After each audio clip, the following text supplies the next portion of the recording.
నమస్తే. ఇవాల్టి జీవన రేఖలో చేతి నొప్పుల సమస్యలు వాటి పరిష్కారాల గురించి వివరించడానికి హోమియోకేర్ ఇంటర్నేషనల్ నుండి డాక్టర్ అరుణ్ స్టూడియోలో ఉన్నారు. మీకు చేతి నొప్పి సమస్యలు ఉంటే స్క్రీన్ పై స్క్రోల్ అవుతున్న నెంబర్స్ కాల్ చేయండి. హలో అరుణ్ గారు. హలో డాక్టర్ గారు, చేతి నొప్పుల సమస్యలు అంటే ఎలా ఉంటాయి? ప్రధానంగా మనం చేతి నొప్పుల సమస్యల గురించి మాట్లాడుకున్నట్లయితే వాటిని చూసినట్లయితే ముఖ్యంగా స్పాండిలోసిస్ అనేది ఒక ప్రధానమైనటువంటి కారణం. అంటే మన వెన్నుముక్కలో మెడ భాగంలో ఉండేటటువంటి సర్వైకల్ వర్టిబ్రాలో ఏదైనా ఇబ్బందులు కలిగినప్పుడు లేదా అక్కడ ఏదైనా మధ్యలో ఉండేటటువంటి డిస్కులో ఏదైనా ఇబ్బంది కలిగినప్పుడు అక్కడ ఉండే నర్వ్ మీద ప్రెషర్ పడడం వల్ల మెడ నొప్పితో పాటుగా చేతి నొప్పులు కూడా ఎక్కువగా వచ్చే అవకాశం ఉంటుంది. ఇది కాకుండా ఏజ్ పెరుగుతున్న కొద్దీ వచ్చేటటువంటి కొన్ని సమస్యలు ఉంటాయి. వాటిని ఆస్టియో ఆర్థరైటిస్ అంటాం. ఇంకా చూసినట్లయితే రుమటాయిడ్ ఆర్థరైటిస్ అనేటటువంటి వ్యాధులు ఉంటాయి. ఇంకా చూసినట్లయితే ఈ లేడీస్లో ఒక 50 ఇయర్స్ దాటిన తర్వాత మెనోపాజల్ కండిషన్లో ఆస్టియోపోరోసిస్ అనేటటువంటి వ్యాధి కూడా ప్రధానమైన కారణంగా చెప్పుకోవచ్చు. ఇక మిగతా సమస్యలు కొన్ని రేర్ డిసీజెస్ చూసుకున్నట్లయితే కార్పల్ టన్నెల్ సిండ్రోమ్ లాంటి వ్యాధులు కూడా కొంచెం ఎక్కువగా కనబడుతూ ఉంటాయి. కాల్ రిసీవ్ చేసుకుందామండి. రఫీ కొత్తూరు నుండి. రఫీ గారు మాట్లాడండి. రఫీ గారు మేడం గారు మాట్లాడండి. సమస్య ఏంటి? టీవీ వాల్యూమ్ తగ్గిస్తారా? Okay madam. హలో సార్, నమస్తే సార్. చెప్పండి సార్. సార్ నాకు నేను డ్రైవర్ని చేస్తాను సార్. నేను ఓకే. రఫీ గారు ముందు టీవీ వాల్యూమ్ తగ్గించండి సార్. హలో. భుజాల నొప్పి ఉంది మీకు, అంతేనా? భుజాల నొప్పి మొత్తం చేతిలో తీస్తుంది మేడం. మొత్తం నాకు నొప్పి అక్కడక్కడ అయిపోతుంది అప్పుడప్పుడు. ఓకే. ఎప్పటి నుంచి ఉందండి? ఇది ఒక సంవత్సరం అవుతుంది సార్ నాకు. ఓకే. ఏమైనా పరీక్షలు చేయించారా, టెస్టులు చేయించారా? ఎంఆర్ఐ తీపించినాను. ఏం చెప్పారు? నార్మల్ అని చెప్తున్నారు. ఓకే. మీ వయసు ఎంత? 31 ఉంటుంది సార్. ఓకే. సో 31 ఇయర్స్ ఉన్నాయి, డ్రైవింగ్ చేస్తున్నారు, ఎక్కువగా భుజాల నుంచి చేతి వరకు నొప్పి ఉంది అంటున్నారు. ఎంఆర్ఐలో మీకు తెలిసిపోతుంది. ఎంఆర్ఐ అనేది నార్మల్గా ఉంది అంటున్నారు. కాకపోతే ఏమవుతుందంటే ఎంఆర్ఐలో మీకు రిపోర్ట్ నార్మల్గా వచ్చినప్పటికీ సో ఈ సమస్యలు రావడానికి కారణం ఏంటి అంటే మస్కులర్ స్ట్రెయిన్ ఎక్కువగా ఉండడం అనేది జరుగుతుంది. సో ఖచ్చితంగా డిస్క్ బల్జ్ ఎంతో కొంత ఉండి ఉంటుంది. సో దానివల్లనే మీకు ఇటువంటి ఇబ్బందులు వస్తున్నాయి. ఎప్పుడైతే మెడ భాగం నుంచి శరీర భాగాలకు సప్లై చేసేటటువంటి నర్వ్స్ మీద, నాడీ వ్యవస్థకు సంబంధించినటువంటి నరాల మీద ఒత్తిడి పడుతుందో ఆ నర్వ్ శరీరంలో ఎంత దూరం సప్లై చేస్తుందో అంత దూరం మీకు పెయిన్ అనిపిస్తుంది. సో ఇక్కడ మీకు కనబడుతుంది ఏంటంటే సర్వైకల్ స్పాండిలోసిస్. ఆ పెయిన్ అనేది రేడియేట్ అవుతుంది. దీనికి హోమియోపతి మెడిసిన్స్ ఇవ్వడం ద్వారా డిస్క్ బల్జ్ని కొద్దిగా తగ్గిస్తూ ఈ పెయిన్ రిలీవర్స్ వాడుకోవడం ద్వారా పూర్తిగా ఈ సమస్య నుంచి బయటపడే అవకాశం ఉంది. ఇంకో కాల్ రిసీవ్ చేసుకుందామండి. రేణుక తాడిపత్రి నుండి. రేణుక గారు మాట్లాడండి. రేణుక గారు. హలో సార్, చెప్పండి. ఇక్కడ నేను ఐరన్ చేస్తాను.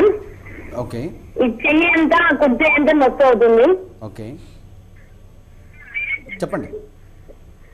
నా చెయ్యి నొప్పి ఎక్కువ అవుతుంది సార్. ఓకే.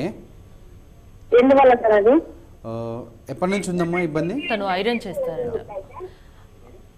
ఇబ్బంది. రేణుక గారు, టీవీ వాల్యూమ్ అందరూ తగ్గించి మాట్లాడాలి. కాలర్స్ కి రిక్వెస్ట్. మాట్లాడండి. చేతి నొప్పి ఎక్కువగా ఉంటుంది, మీరు ఐరన్ చేస్తున్నారు అంటే అది వర్క్ మీది. ఓకే. ఎప్పటి నుంచి ఉందమ్మా? ఇక్కడ పైన రెక్కల నుంచి.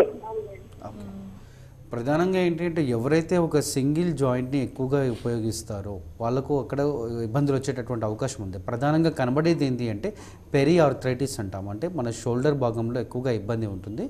సో జాయింట్ చుట్టుపక్కల ఉండేటటువంటి కొద్దిగా వాపు వచ్చేటటువంటి అవకాశం ఉంది. దాన్ని మనం పెరి ఆర్థరైటిస్ అంటాం.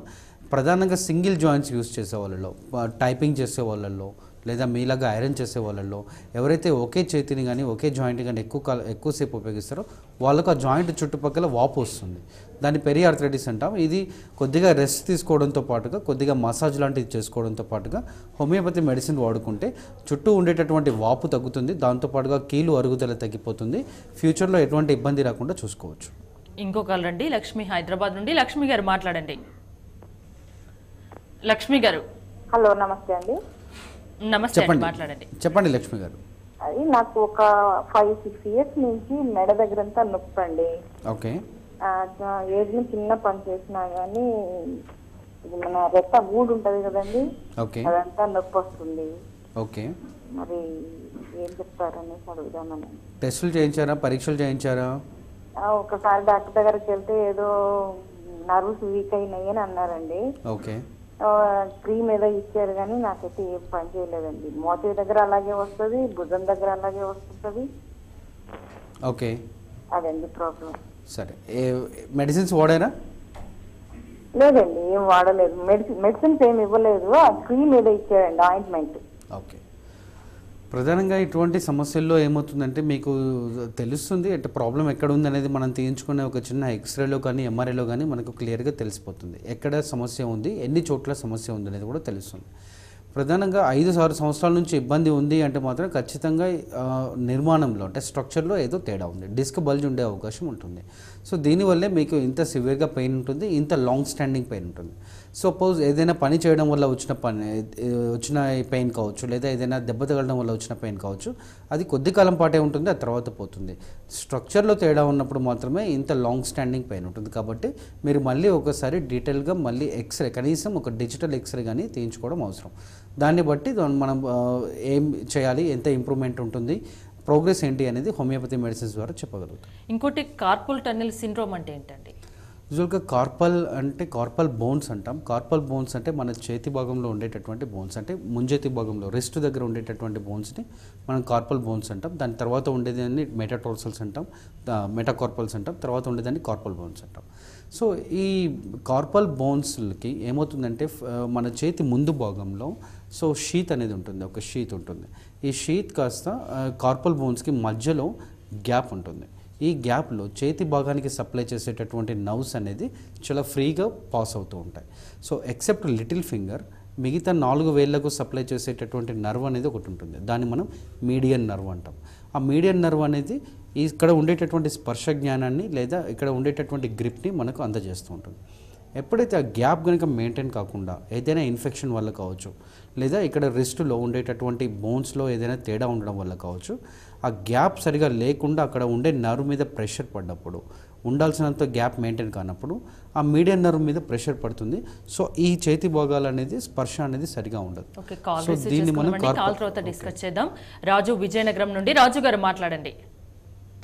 హలో, రాజు గారు మాట్లాడండి. హలో, నమస్తే సార్, నా పేరు రాజు. చెప్పండి రాజు గారు. అది షోల్డర్ డిస్లోకేట్ అవుతుంటుంది సార్. ఏంటండి? షోల్డర్ డిస్లోకేషన్ అయిపోతుంది. ఓకే. 5 times 6 times అయిపోయింది. ఓకే. అది ఇప్పుడు కొద్దిగా డ్రైవింగ్ నేను చేస్తాను, కొద్దిగా ఇబ్బంది పడు. ఓకే. ఇప్పుడు రైట్ నో కండిషన్ ఏంటండి సార్? ఇప్పుడు కండిషన్ ఎలా ఉంది అంటే ఇప్పుడు కొద్దిగా ప్రాబ్లం ఉంటుంది సార్, తిప్పడానికి గట్ట స్టీరింగ్. ఓకే. ఏజ్ ఎంత మీది? 35 సార్. ఓకే. ఇప్పుడు 5 to 6 times షోల్డర్ డిస్లోకేట్ అయింది అంటున్నారు. ఇది చాలా రేర్గా కనబడే కండిషన్. యూజువల్గా షోల్డర్ డిస్లోకేట్ అంత ఈజీగా జరుగుతుంది, ఎందుకంటే దాని చుట్టూ షీత్ అనేది ఉంటుంది. ఆ షీత్ ఉండడం వల్ల అంత ఈజీగా షోల్డర్ డిస్లోకేట్ కాదు. బట్ అయినప్పటికీ అవుతుందంటే మీ క్యావిటీ అంటారు, అంటే షోల్డర్ యొక్క క్యావిటీకి, ఇది గ్లినాయిడ్ క్యావిటీ అంటారు. సో అది చాలా వీక్గా ఉన్నట్టు అర్థమవుతుంది. సో మీరు మెడిసిన్స్ రెగ్యులర్గా వాడుకోవడం ద్వారా, కొన్ని రకాల ఫిజియోథెరపీ ఎక్సర్సైజ్ చేసుకోవడం ద్వారా ఈ షోల్డర్ యొక్క కెపాసిటీ పెరిగేలా చేసుకోవచ్చు. బట్ అయినప్పటికీ బరువులు తక్కువగా లేపడము, ఎక్కువసేపు ఒకే జాయింట్ని యూజ్ చేయకపోవడము, డ్రైవింగ్లో కూడా కొన్ని రకాల జాగ్రత్తలు పాటిస్తూ హోమియోపతి మెడిసిన్స్ తీసుకోవడం అవసరం. ఇవన్నీ చేయిస్తే ఫ్యూచర్లో మీకు ఈ ప్రాబ్లం రాకుండా మనం ప్రివెంట్ చేసుకోవచ్చు. ఇంకో కాల్ అండి, బాపినీడు హైదరాబాద్ నుండి. బాపినీడు గారు మాట్లాడండి. బాపినీడు గారు నమస్తే అండి. నమస్తే, మాట్లాడండి. చెప్పండి బాపినీడు గారు. ఏం లేదండి, మా మిస్సెస్ మార్నింగ్ నైట్ పడుకొని లేచినప్పుడు కింద మడమక బాగా కింద పెయిన్ అలా ఉంటుందండి. ఇది కంటిన్యూ అవుతుంది ఎక్కువగా. ఓకే. నడుము దగ్గర నుంచి నొప్పి వస్తుంది? నడుము దగ్గర కాదు, టోటల్ పాదం దగ్గర ఎక్కువ కార్నర్ లో బాగా పెయిన్ ఉంటుందా ఉంటుంది. ఓకే. పాదం కాలి అడుగు భాగం ఎక్కువ నొప్పి ఉంది? అవునండి. ఓకే. ఎప్పటి నుంచి ఉంది? 2-3 months నుంచి అండి. ఓకే. మెడిసిన్స్ ఏమైనా వాడారా? మెడిసిన్స్ అంటే మామూలు ఈ మెడిసిన్స్ అలోపతి వాడేమో పెయిన్ కిల్లర్స్ ఇచ్చారు, అదే 1 week లో మామూలు స్టేజ్కి వచ్చిందండి మళ్ళీ. ఓకే. ఎక్కువ నైట్ పడుకొని మార్నింగ్ లేచినప్పుడు అసలు నడవనీయట్లేదండి. ఇప్పుడు పరిస్థితి ఎలా ఉంది? ఇప్పుడు కూడా పెయిన్గా ఉందా? పెయిన్ ఉందండి. ఓకే. సో మీ వైఫ్ యొక్క ప్రాబ్లమ్ ఏమంటారంటే ప్లాంటార్ ఫేసైటిస్ అంటారు. అంటే కాలి యొక్క అడుగు భాగంలో ఒక ఫేషియా అనేది ఉంటుంది. అంటే చర్మం కొద్దిగా దళసరిగా ఉంటుంది మిగతా చర్మంతో పోలిస్తే. ఎందుకంటే మనం ప్రతిసారి వేసేటటువంటి అడుగులకు సో అక్కడ ఉండేటటువంటి స్కిన్ డ్యామేజ్ కాకుండా స్కిన్ లోపల ఉండేటటువంటి ఒక స్ట్రక్చర్ కొద్దిగా ఒక దళసరిగా ఒక షీట్ ప్లాస్టిక్ షీట్ లాగా ఉంటుంది. దాన్ని మనం ప్లాంటర్ ఫేషియా అంటాం. ఎప్పుడైతే ఈ ప్లాంటర్ ఫేషియా అనేది కాలి ముందు భాగం నుంచి వెనుక భాగం వరకు వస్తూ అక్కడ ఉండే బోన్స్కి అటాచ్ అయి ఉంటుంది. సో ఎప్పుడైతే ఆ ఫేషియాలో ఏదైనా ఇంజురీ వల్ల కావచ్చు, లేదా ఆ బోన్స్ దగ్గర ఉండేటటువంటి ఏదైనా ఇన్ఫెక్షన్ వల్ల కావచ్చు, దాంట్లో వాపు రావడాన్ని మనం ఫేసైటిస్ అంటాం, ప్లాంటర్ ఫేసైటిస్ అంటాం. అది ఎక్కువగా ఉన్నప్పుడు ఆటోమేటిక్గా ప్రతి అడుగు చాలా ఇబ్బందిగా ఉంటుంది, నొప్పిగా ఉంటుంది. పెయిన్ కిల్లర్స్తో టెంపరీ రిలీఫ్ ఉంటుంది, బట్ పూర్తిగా తగ్గాలి అంటే కొంచెం ఎక్కువ టైం పడుతుంది. సో కొంచెం మసాజ్ లాంటివి చేసుకుంటూ హోమియోపతి మెడిసిన్ తీసుకుంటే పూర్తిగా తగ్గిపోయే అవకాశం ఉంటుంది. ఇంకోటి మెడ నొప్పి చేతి వరకు వస్తూ ఉంటుందా అండి? మెడ నొప్పి చేతి వరకు వచ్చేటటువంటి అవకాశాలు ఉన్నాయి. ఎందుకంటే మెడ నొప్పి అనేది ఇప్పుడు మనం ప్రధానంగా మెడ భాగంలో ఉండేటటువంటి వర్టిబ్రాను మనం సర్వైకల్ వర్టిబ్రా అంటాం. So number 1 to number 7 7 vertebras ఉంటాయి. అక్కడ 7 రకాల వర్టిబ్రాస్ ఉంటాయి. సో ఒక్కొక్క దాంట్లో స్ట్రక్చర్ తేడా వస్తూ ఉంటుంది, ఒక్కొక్క దాంట్లో మధ్యలో ఉండేటటువంటి డిస్క్ యొక్క సైజులో తేడా వస్తుంటుంది. ఎప్పుడైతే ఏదైనా దెబ్బ తగలడం వల్ల కావచ్చు, ఏదైనా ఓవర్ ఎగ్జర్షన్ వల్ల కావచ్చు, ఆ స్ట్రక్చర్స్లో ఏదైనా నిర్మాణంలో ఏదైనా తేడా వచ్చినప్పుడు, వాపు రావడం వల్ల కావచ్చు, ఉండాల్సిన పొజిషన్ నుంచి పక్కకు రావడం వల్ల కావచ్చు, అక్కడ ఉండేటటువంటి లోకల్ మజిల్స్ మాత్రమే ఇబ్బంది పడ్డప్పుడు మెడ భాగంలో మాత్రమే నొప్పి వస్తుంది. బట్ నర్వ్స్ మీద ఎప్పుడైనా ఇబ్బంది కలిగజేసినప్పుడు, దాంట్లో ఉండేటటువంటి మెడ భాగం నుంచి చేతి వరకు వచ్చేటటువంటి సప్లై చేసేటటువంటి నర్వ్స్ మీద కనుక ప్రెషర్ పడితే ఆటోమేటిక్గా పెయిన్ మెడ భాగం నుంచి చేతి వరకు పెయిన్ రావడమే కాకుండా సెన్సేషన్ కూడా తేడా ఉంటుంది. దాన్ని మనం పారాస్థీషియా అంటాం. దాంతోపాటుగా తిమ్మిర్లు ఉన్నట్టు ఉంటాయి, మంటగా ఉంటుంది. ఈ రకరకాల కంప్లైంట్స్ వచ్చే అవకాశం. అంటే కొందరికి త్వరగా తిమ్మిర్లు ఎక్కిపోతూ ఉంటాయి, ఎందుకనేది? ఖచ్చితంగా వాళ్ళలో స్పాండిలోసిస్ అనే కండిషన్ ఉంటుంది. సో ఈ స్పాండిలోసిస్ అనే కండిషన్ ఎక్కువగా ఉండి నర్వ్ ఇన్నర్వేషన్ అంటాం. అంటే ఎన్ని రకాల నర్వ్స్ అనేది ఇబ్బంది పడుతుంది. సో నెంబర్ ఆఫ్ నర్వ్స్ ఎక్కువగా పెరుగుతున్న కొద్దీ ఇంటెన్సిటీ ఆఫ్ ద పెయిన్ కానీ లేదా ఈ తిమ్మిరి అనేది కానీ ఎక్కువగా ఉంటుంది. సో 1 లేదా 2 డిస్క్ల మధ్యలోనే ఇబ్బంది ఉంది అన్నప్పుడు అంత ఎక్కువగా ఉండకపోవచ్చు. బట్ మెడలో ఉండేటటువంటి 7 వర్టిబ్రాస్లో కనీసం 3 కంటే ఎక్కువ వర్టిబ్రాస్లో ఇబ్బంది ఉంది, దాంతోపాటుగా అక్కడ వచ్చేటటువంటి నర్వ్స్ మీద 3 చోట్ల ప్రెషర్ పడుతుంది అన్నప్పుడు ఆటోమేటిక్గా చాలా ఇమీడియట్గా 5 minutes డ్రైవ్ చేసినా కానీ ఇమీడియట్గా తిమ్మిరి రావడం, ఇటువంటి కండిషన్స్ ఎక్కువగా కనబడుతుంది. అంటే కొందరు కొద్దిపాటి బరువును కూడా లేపట్లేకపోతారు, దీనికి కారణాలు ఏమైనా ఉంటాయా? ఫస్ట్ థింగ్ బరువు లేపలేకపోవడానికి కారణం బోన్ యొక్క డెన్సిటీ ఎలా ఉంది, వాళ్ళ ఏజ్ ఎలా ఉంది. సో ఆస్టియోపోరోసిస్ లాంటి కండిషన్లో చూసినట్లయితే ఎముక చూడడానికి నార్మల్గా కనబడ్డప్పటికీ దాంట్లో ఉండాల్సినంత థిక్నెస్గా ఉండదు, ఎముక అనేది అంత థిక్నెస్గా ఉండదు, కాల్షియం చాలా డిప్లీషన్గా ఉంటుంది. రెండోది వాళ్ళ యొక్క నర్వ్ స్ట్రెంగ్త్ ఎలా, ఇప్పుడు మనం చూసినట్లు కార్పల్ టన్నెల్ సిండ్రోమ్ కానీ లేదా ఈ సివియర్ సర్వైకల్ స్పాండిలోసిస్లో కానీ ఎక్కువ బరువు లేపలేరు. కార్పల్ టన్నెల్ సిండ్రోమ్లో అయితే మీరు బరువు లేపగానే ముంజెత్తి దగ్గర రిస్ట్ దగ్గర పెయిన్ వచ్చేసి ఆబ్జెక్ట్స్ అనేది అలా పడిపోతాయి. అదే స్పాండిలోసిస్లో అయితే ఏదైనా లేపినప్పుడు ఆటోమేటిక్గా మెడ భాగంలో విపరీతమైన నొప్పి వస్తుంది, ఎక్కువ బరువు లేపలేరు. కాల్ రిసీవ్ చేసుకుందామండి. కొండలరావు విశాఖ నుండి. కొండలరావు గారు మాట్లాడండి. సార్ నమస్తే సార్, డాక్టర్ గారు చెప్పండి సార్. ఇప్పుడు నాకు 10 ఏళ్ళ పెట్టి షుగర్ ఉంది సార్. షుగర్ ఓకే, ఎప్పుడూ నార్మల్ ఉంటుంది సార్. నేను జిమ్ రిపోర్ట్ అని చెప్పి టాబ్లెట్ వాడుతున్నాను సార్. ఓకే. అయితే నేను గత 6 నెలలు పెట్టి 10 కేజీలు బరువు తగ్గిపోయింది సార్. సడన్గా 6 నెలల నుంచి బరువు తగ్గిపోయింది సార్. నేను 90 కేజీలు ఉండేవాడిని, ఇప్పుడు అలాగే 76 కేజీకి వచ్చాను సార్ బరువు. 90 నుండి 76కి వచ్చారు సార్. ఇప్పుడు దాంట్లో కొద్దిగా నీరసంగా ఉంటుంది, ఏది కారణం కొంచెం చెప్పండి. మీ ఏజ్ ఎంత అండి? నా ఏజ్ 44 సార్. 44. అవును సార్. అంటే మీరు ఇప్పుడు ఏ డైట్ రెస్ట్రిక్షన్స్ ఏమీ చేయడం లేదు? అంటే అప్పుడప్పుడు 6 నెలలకి సంవత్సరానికి వెళ్తున్నాం సరే, మధ్యలో ప్రాబ్లం లేదు సార్. కాకపోతే బరువు తగ్గిపోయాను, నీరసం అవుతుంది సార్. ఓకే, బట్ ఈ 14 కేజీలు అనేది ఎంత పీరియడ్లో తగ్గారు? 6 నెలలు టైం సార్. 6 నెలలు సార్. ఓకే, 6 నెలల్లో 14 కేజీలు తగ్గారంటే కొంచెం మోడరేట్ లాసే ఉంది. కాకపోతే ఏంటంటే మీరు ఏమైనా చేస్తున్నారా, వెయిట్ తగ్గడానికి మీ సైడ్ నుంచి ఏమైనా ప్రయత్నం ఉందా అని చూడాలి. వెయిట్ తగ్గడానికి గల కారణాలను మనం పరిశీలించినట్లయితే ఫస్ట్ థింగ్ వాళ్ళు తీసుకునేటటువంటి డైట్ హ్యాబిట్స్ కొంచెం రెగ్యులర్గా ఉండడం, ఎక్సర్సైజ్ చేయడం, ఇది మనం వాలంటరీగా చేసే ప్రయత్నం. డిజీజ్ వైజ్గా అంటే ఏదైనా వ్యాధులు వచ్చినప్పుడు వెయిట్ తగ్గుతారంటే ఖచ్చితంగా తగ్గే అవకాశం ఉంది. బట్ షుగర్ ఉన్నంత మాత్రాన మిగతావి ఉంటాయని కాదు.